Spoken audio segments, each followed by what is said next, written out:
Syekh Ibnu, Athaillah As-Sakandari, Al-Hikam pasal 151-152. Lihat dan pelajari alam ini. 151.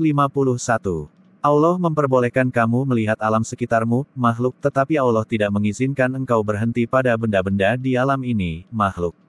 Sebagaimana firman Allah, katakanlah, perhatikanlah apa-apa yang di langit.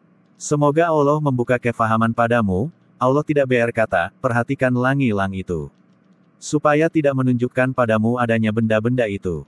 Syarah pada hikmah sebelumnya Musyonif menerangkan tentang wujud adanya alam, bisa terlihat itu karena nur dari Allah. Allahu nurus samawati wal ardi, Allah itulah yang menerangi langit dan bumi, dan pada hikmah ini kita dituntun untuk bisa melihat dan mempelajari alam ini. Allah mengizinkan kita untuk melihat cipatannya supaya kita bisa melihat bahwa semua itu ciptaan Allah.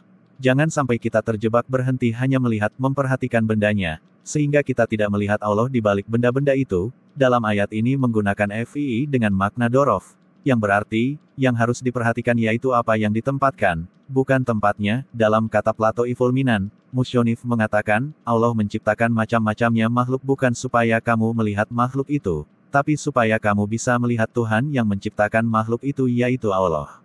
152.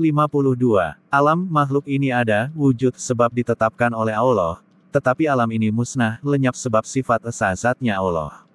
Syarah siapa saja yang memandang sifat esa-zatnya Allah, pasti tidak akan menemukan sifat tetap dan nyata pada semua makhluk. Semua makhluk itu bisa mempunyai sifat tetap kalau memandang sifat wahidnya Allah, sifat ahadiyyah menurut para arifin zat yang bersih dari sifat tetap nyata pada semua makhluk. Sedangkan sifat wahidiyah itu zatnya Allah yang nyata ada pada semua makhluk, dan semua makhluk mempunyai sifat tetap ada sebab memandang adanya Allah pada semua makhluk. Sehingga para arifin mengatakan, al-ahadiyatu bahrun bila maujin wal wahidiyatu bahrun ma'a maujin. Ahadiyah itu umpama laut tanpa ombak, sedangkan wahidiyah itu umpama laut beserta ombaknya.